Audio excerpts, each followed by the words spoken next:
this is in lieu of talking specifically about deathcore, because I did not find any official lore that I thought was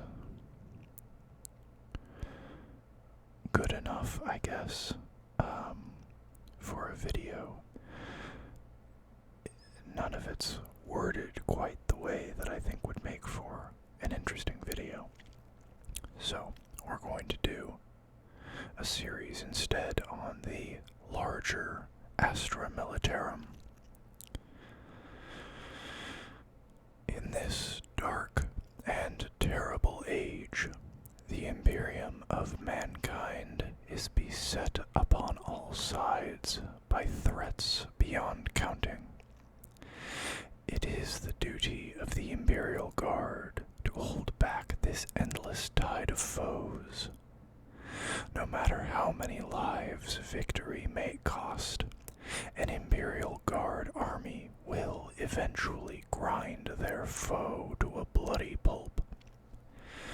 This book recounts the history of the Imperial Guard, from their brutal inception amid the blood and horror of the Horus Heresy, through 10,000 years of selfless sacrifice and constant warfare. Take command of this mighty multitude, and you fight in defense of the Imperium itself. But remember, victory in the Emperor's name justifies any sacrifice, for a dutiful death is its own reward. Though they are but mortals in a galaxy of gods and monsters, the Imperial Guard combine vast numbers, mighty armored vehicles, and good, honest human courage to win bloody victory in the Emperor's countless wars.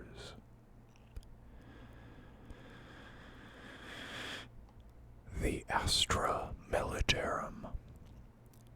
The Astra Militarum, also known as the Imperial Guard, is the largest coherent fighting force in the galaxy. Billions of men, supported by legions of heavy armor and thundering artillery, the Imperial Guard fight a never-ending war for the survival of mankind. It is by their sacrifice that the Imperium has endured for 10,000 years. The Imperium is vast on a scale incomprehensible to mortal man. Communication and travel between the glinting moats of this far-flung empire are laden with risk.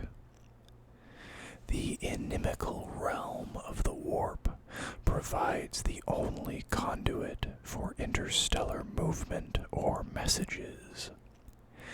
Yet it also taints or temporally displaces much of that which plunges into its depths, confounding the Imperium's attempts at centralized control or unified strategy. On every border and every battlefront, humanity's worst nightmares press ever inwards, and are held at bay only through vast and constant sacrifice. In these dark times, warfare on a galactic scale is a matter of soulless, grinding logistics. Only the Astra Militarum can marshal the manpower to fight such a war. The Imperial Guard fights punishing battles of attrition in which incalculable lives may be expended for achieved. An Imperial Guard army must utilize the twin advantages of vast numbers and overwhelming firepower to annihilate its foes. Where Xenos aircraft dance and weave with impossible grace, the Imperial Guard simply fills the sky with a thunderstorm of munitions from which no amount of aerobatic skill can save the foe. Where heretical bastions stand defiant, Imperial Guard commanders call down artillery bombardments that reduce all to rubble with their apocalyptic fury. The greatest enemy threats are torn apart in the crossfire of thousands of heavy weapons, or smashed aside by the gallant charge of hundreds of Imperial tanks. The enemies of mankind may employ dark sciences or alien weapons beyond humanity's ken, but such deviance comes to naught in the face of honest human intolerance, backed by a sufficient number of guns.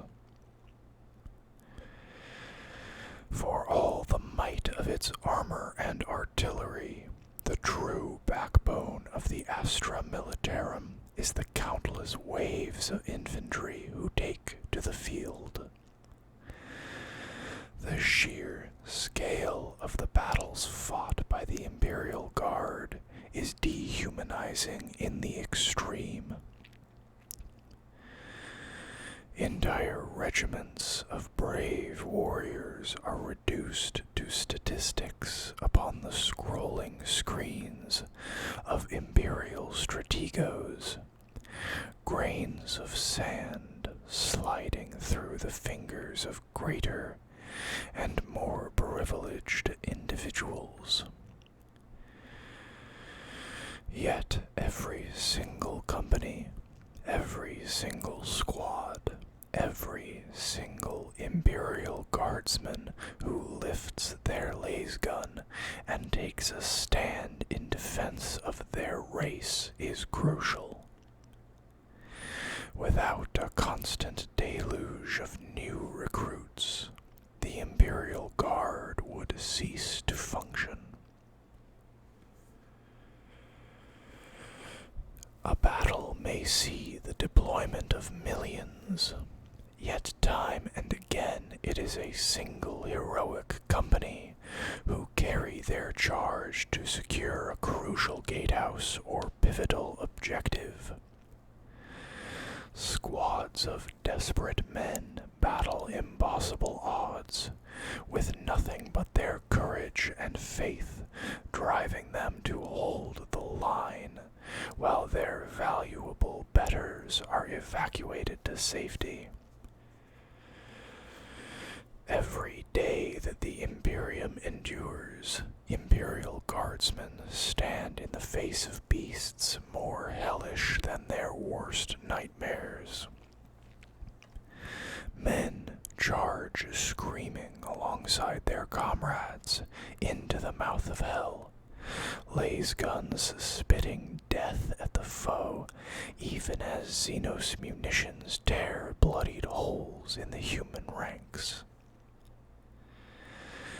In a galaxy of never-ending warfare, what makes the perpetually outmatched men of the Imperial Guard so admirable is that they know near constant fear, yet they lift their weapons, plant their feet, and fight on regardless.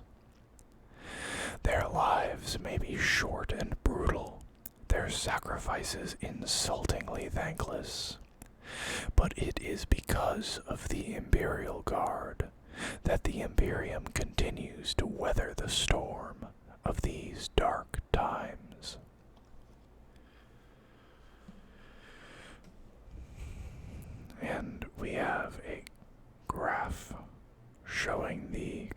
composition of the Imperial Guard labeled the Shield of Humanity.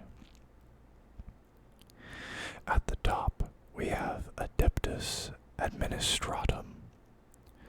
Below that, we have Officio Prefectus and Astra Militarum.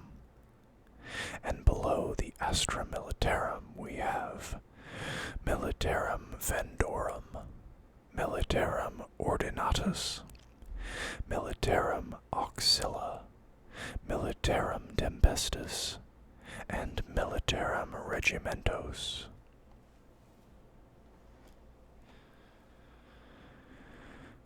In the Emperor's name. The Imperial Guard first came into being during the Horus Heresy.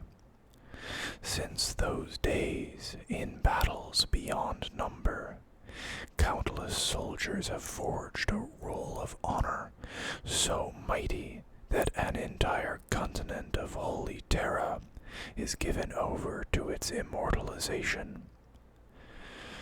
Yet every victory is but a drop in an unending ocean of warfare, for new threats assail the Imperium every single day.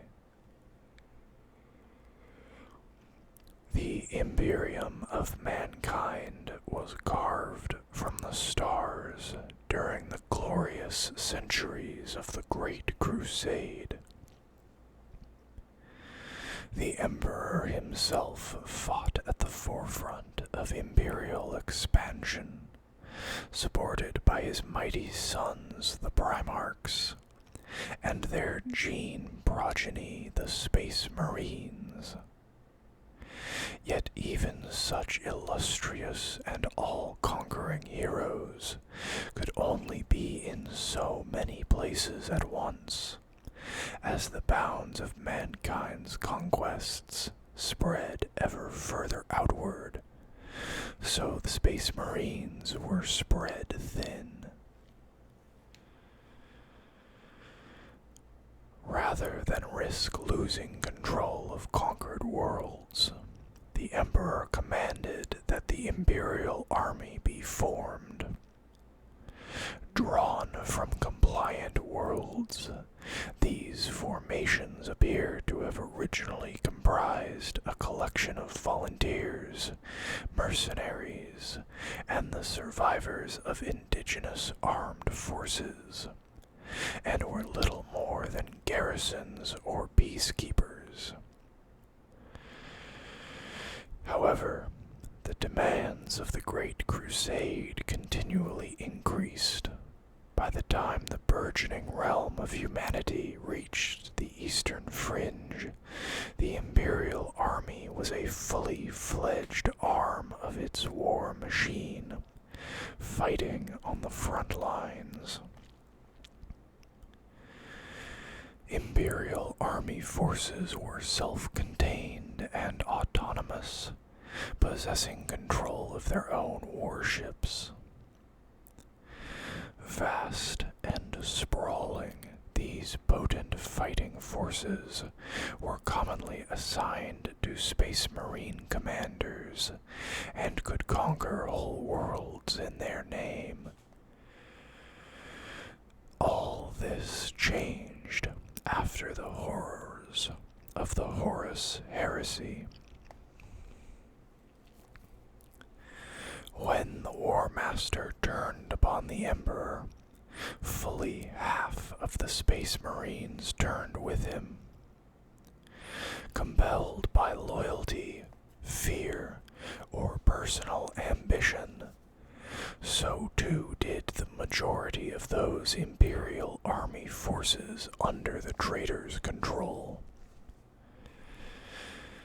Millions upon millions of trained, fighting men, possessed of their own dedicated armor units and interstellar transportation, were suddenly set at the nascent Imperium's throat. Worlds burned in the fires of orbital bombardment, or were ground beneath the churning treads of countless tanks. wars were settled as formerly compliant worlds turned upon those who had brought them enlightenment beneath the muzzle of a gun. One-time comrades fought tooth and nail amid the blasted rubble of loyalist worlds as the imperial truth was torn down, replaced by heretical idols to ancient and malicious gods. The traitor Space Marines were a terrible threat to the Emperor's domain. Yet on every front of the Civil War, the situation was made worse by the countless ships, tanks, and men of the Imperial Army's rebels. In the wake of the resultant bloodshed, measures were implemented to ensure treason on such a scale could never again occur. The Imperial Army ceased to exist, and the link between fleet and army was permanently severed. War in the depth of space would be the responsibility of the Imperial Navy, while any and all operations conducted on land would fall to the Imperial Guard. Commissars were introduced, men who were trained and indoctrinated as incorruptible watchdogs, arbiters of imperial authority who would ensure the swift and public execution of cowards and malcontents. Shorn of their autonomy and watched closely for disloyalty, the Imperial Guard were now a codependent organization. Operations, structure, and command were brutally compartmentalized. Trust and flexibility were sacrificed. Rebellions and insurrections might be inevitable, but now they would be isolated, fragmented, and swiftly crushed. The war at home. Imperial Guardsmen outrank their counterparts who serve in the fighting forces of their homeworld. Indeed, many veterans look down on regiments whose only duty is to defend their own planet. These forces are perceived by some guardsmen as having little combat experience. This is, of course, far from the truth, for the Imperium of Man is beset on all fronts. The relentless raids of pirates and encroachments by aliens are continually opposed by every planet's own military forces. Standing firm in the face of brutal horrors, these brave soldiers fight and die just as well as their comrades in the Imperial Guard, but without the glories and honors won on distant worlds.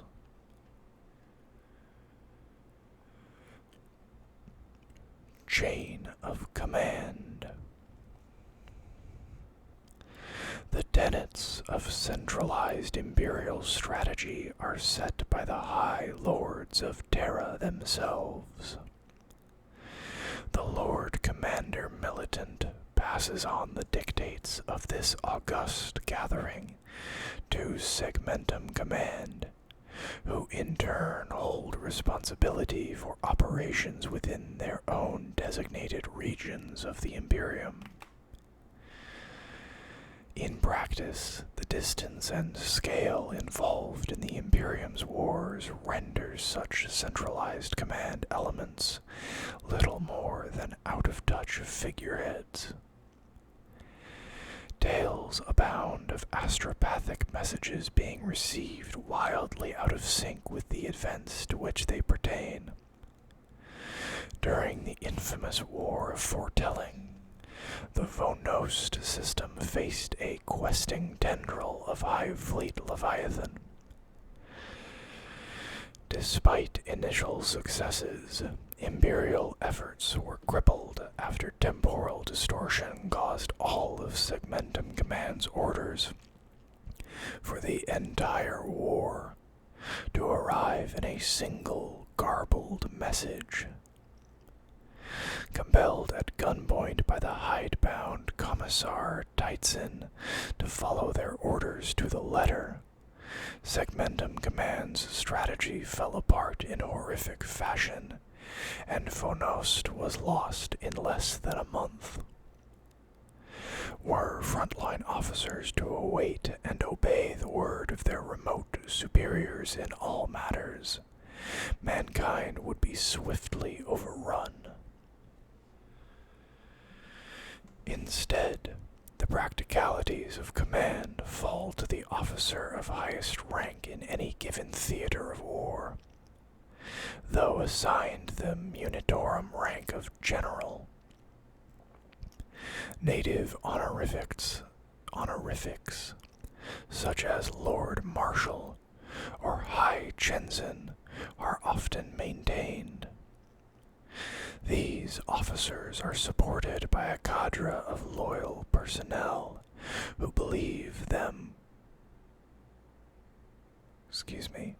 who between them comprise localized high command. Individual generals vary enormously in their approach, some coordinating their forces from well behind the lines, possibly even from low orbit, while others take to the field amid dedicated retinues of bodyguards. Surrounded by the chatter of servo skulls, the whispering scratch of auto quills, and the barking voices of subordinates, wreathed in the reek of promethium smoke and holy censers, these men direct their mighty armies to victory in the Emperor's name. There is another rank available to the Imperial Guard, one outside of the conventional strategic command structure. This title, affording absolute authority over all but the most exalted Imperial forces, is that of War Master. Such power can only be granted by the High Lords themselves. Stigma and superstition often sees this rank renamed, often famously to most famously to Lord Solar, and it is rare to see more than one War Master in any given stretch of centuries. Such men lead star-spanning crusades, or else the defense of entire imperial segmentums. The bureaucracy of war. While strategic command is vital to Imperial Guardsmen in the field, the true foundation of the Imperial war effort is the Departamento Munitorum, the military arm of the Adeptus Administratum. The Munitorum is a galaxy-spanning logistical monster. Within the vast mechanisms of the Munitorum's relentless bureaucracy, individual men and women are reduced to the most minuscule of cogs. The remit of the Departamento Munitorum is to ensure that all the material needs of the Imperial Guard are met, from administrating recruitment tithes to overseeing the collection and disposal of slain soldiers. The Munitorum organizes and provides for almost every aspect of life in the Imperial Guard. The rations in an Imperial Guardsman's pack, the laser gun he fires, and the power packs it consumes, the bandages and tinctures with which his wounds are treated, and the liquor rations with which he dulls the horrors of each battle. All of these are Munitorum issue. From cultural readjustment to dogmatic primers and nutritional supplements, the Munitorum reaches into every aspect of a guardsman's life with the intention of ensuring that he performs in battle to the best of his ability. So too is it the remit of the Departamento Munitorum to access any claim that a war zone, assess any claim that a war zone is beyond the capacity of currently deployed Imperial forces to secure. No demand for reinforcements can be made through official channels without Munitorum approval, stamped in triplicate. The Departamento Munitorum has a presence on every Imperial world from which regiments are raised. Yet it would be a mistake to believe that with such proliferation comes intelligent application of labor. The Munitorum is a bloated, unfeeling organization to which quotas are all and proper process in the face of desperate demands is the highest form of service to the Emperor. With trillions of souls engaged at monotonous and little understood administrative tasks every day, errors are common and rarely rectified. A mistaken stroke of an ordinator key may denote to a lowly menial nothing more important than a misplaced zero among 300 pages of tight-backed binary code. Yet that same erroneous character, once fully processed, may send whole regiments to their deaths. One wrongly filed form or incomplete requisition order may see an entire army issued the wrong ammunition, or divert vital reinforcements into the deepest gulfs of space. Paperwork stacks as tall as hab blocks are processed by armies of scribes in mindless, methodical order, with routine reports often taking precedence over desperate cries for help by simple dint of their chronological order of receipt. It is a testament to the sheer size of the Imperial Guard and to human courage and ingenuity that they are able to absorb the Munitorum's frequently disastrous errors only to emerge victorious. Yet for every regiment that overcomes such adversity, another finds itself deployed to inimical environments without vital surviving gear, or sent into battle against overwhelming or non-existent foes. The ubiquitous laser gun. The laser gun is the universal battle rifle of the Imperial Guard, but there are many models, marks, and patterns in service. The Cadian shock troops commonly bear the M36 laser rifle, a weapon well known for its reliability. The Katachan jungle fighters bear the Mark IV laser carbine, the hefty power cells of which give the weapon additional clout as both a short-range assault rifle and an improvised club. Other common marks include the mass-manufactured Armageddon laser gun, the much sought-after XXX pattern, and the short-barreled folding stock models used by mechanized infantry, tank crews, and troops on starship detail. More exotic are the intricately wrought heirloom weapons of the Vostroyan Firstborn, and the Akatran pattern Mark IV, much valued for its compactness and utility at a short range.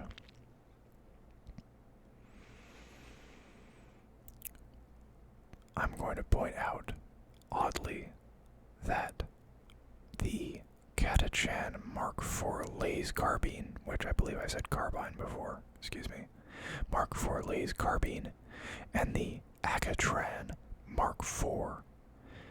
The Katachan is a Arabic numeral 4. The Akatran is a Roman numeral 4. Don't know what that's about. I would assume all marks would be Roman numeral, but I guess that's why I don't write Games Workshop books. Anyways, I hope you guys enjoyed this video. There is a lot more to come on the Imperial Guard, and I will also be starting another Xenos series, so for Xenos fans, don't worry, they're not going away. I'll see you guys later. Bye-bye.